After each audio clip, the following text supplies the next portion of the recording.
In 5, 4, 3, 2.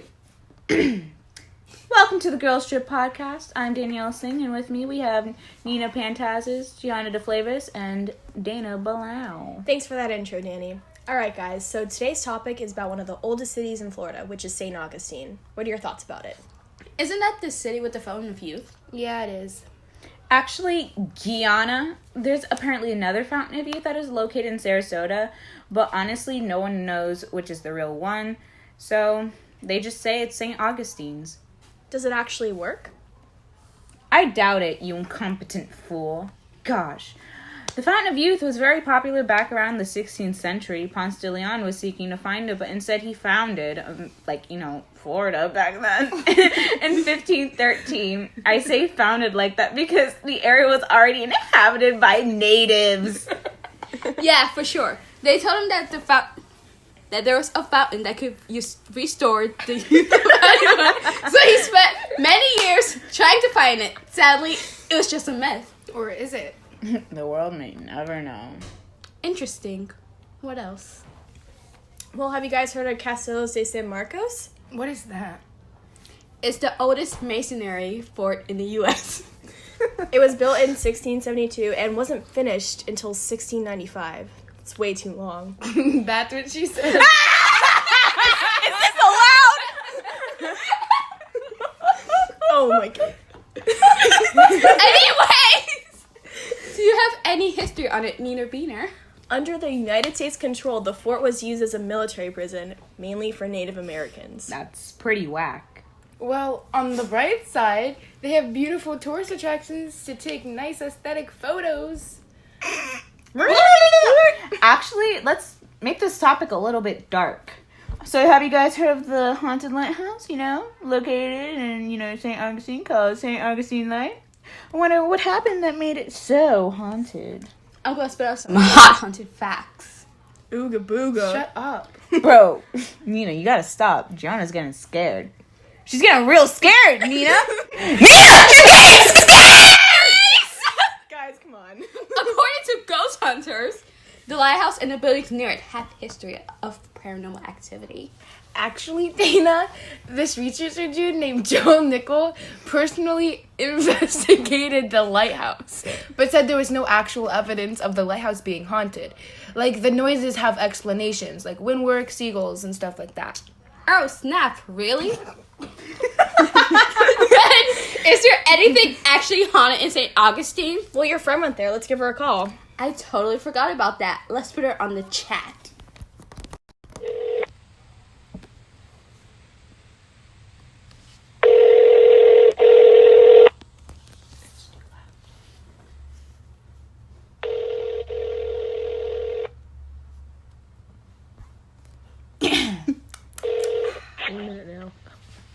Hello.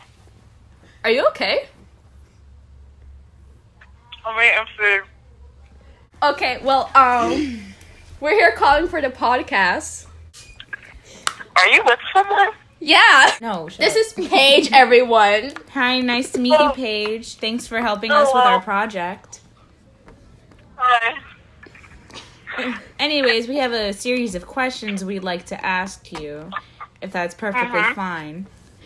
Yep. How was your trip to St. Augustine? Oh, it was great. Wonderful. I always go there. I go there all the time. Oh, okay. So, do you know anything that's, haunted about it? Like, what's your experience? Well, I used to live there, so I lived in a pretty creepy house, and then there's also a bunch of stuff that's happened downtown that I can tell you about. Alright, very first impression of the house I moved into were the handprints that would show up everywhere. When we went to look at it before we bought it, there were handprints all over the fence, and I figured maybe that was some sort of kid's art project or something, except throughout the time that we lived there, random handprints would show up over the walls and stuff. It sounds like something out of a movie, but I swear to God, it looked like somebody took mud and put their hand up on the wall. crazy. Yeah.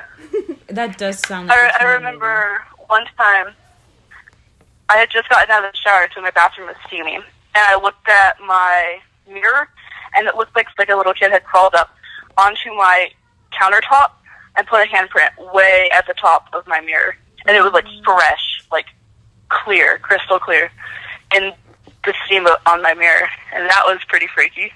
Oh my god. That's so scary. Yeah. How did you like cope with that? Like, you know. I would hide in my room until my parents got home. Oh, and you were home alone. I cannot. Nope, not today. Yeah, I was home alone. I remember clearly my parents were at Lowe's, and they were at Home Depot getting supplies for house projects, and my sister was staying at a friend's because she actually had friends in that town. Anything like else that happened in the house? Yes. I remember I had 2 dogs when I lived in that house. I would usually keep them with me when I was alone. The stairs were right on the other side of my bedroom wall, and I would hear somebody walking up the stairs to my bedroom. That freaked me out a lot. I tried to ignore a lot of the stuff. The usual things like doors opening and closing by themselves, that happened. Not as frequently, but that happened. I'm already peeing myself. That's, Oh my god. Voices. scary. I would hear voices. Oh, I might just be schizophrenic, but I would hear voices. St. Augustine is completely notorious. Every building there is haunted, supposedly. I do remember I got up, it was 2 a.m. in the morning, and I got up and I checked on all my family to make sure they were asleep, and I turned off the TV, and I was walking around the house, and I decided to get myself a glass of water before I went back to bed. And as I was filling up my water, I was just kind of standing there, and clear as day, I heard this little girl say, "I'm right behind you." Oh my god, my stop God. it. Stop it. Stop it. Are you serious? I'm serious. I'm not even kidding. God. Wow. Oh my god, that's actually really scary, dude. So downtown, not much has happened to me specifically, but I remember this one time we were at this restaurant downtown called Scarlett O'Hara's. Okay. It was really popular. You'll find it. Okay. It's right smack in the middle of downtown. And basically, before I went there, I found out, I read a little bit on it, and apparently there's this ghost that haunts that place. And his picture is on the top story in the bar. And he'll go around and blow on guests' necks, on the back of their necks while they're eating. So that freaks me out. And it only happened the time, that night when I was sitting at the top floor. Every other time I went there, I would sit on the bottom floor and nothing happened. Oh, damn. What else can I tell you? Okay. Here's a pretty freaky one. Okay. You know how sometimes you'll be watching a ghost show or something, and the person in the interview will be talking about how they saw someone, and it was clear as day, and then they just suddenly disappeared. Yeah. Alright, so in the house I lived in the most of the time, I lived in St. Augustine,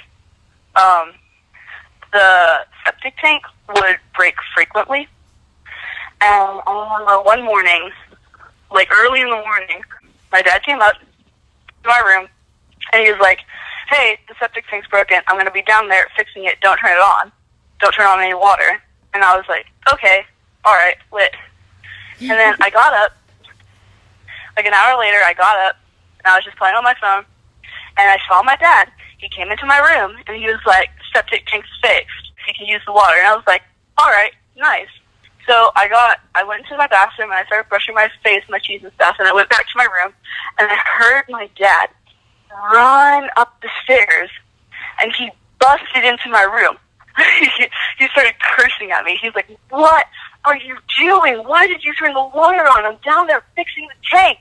And I was like, "What are you talking about? You just came up here and told me it was fine." He's like, "I did not. I haven't been up here for hours. What were you doing?" And I was like, "Oh my god, what?" That's And crazy. that was that. That was the only time that happened. So I have no idea. Maybe I'm crazy. Maybe he's crazy. I'm literally or not maybe it even was a ghost. joking. I just got chills. I'm not even joking. No, that's creepy. That's really creepy. The most stuff went on in that house, like voices, footsteps, stuff like that. And then the handprints, of course, which was the worst. I can tell that ghost that was at your house is very disgusting. Very dirty, a dirty old ghost. All right. What else? Ooh, the lighthouse. Is that haunted actually as well. real? Because I did research on that. In pictures, you could see like this woman like standing on the top of it, like looking like she about to fall and kill herself. Yeah, I can't remember if there's a record of anybody killing themselves on that. When I lived there, that was like one of the most popular stories to tell. About the lady in the lighthouse. Yeah.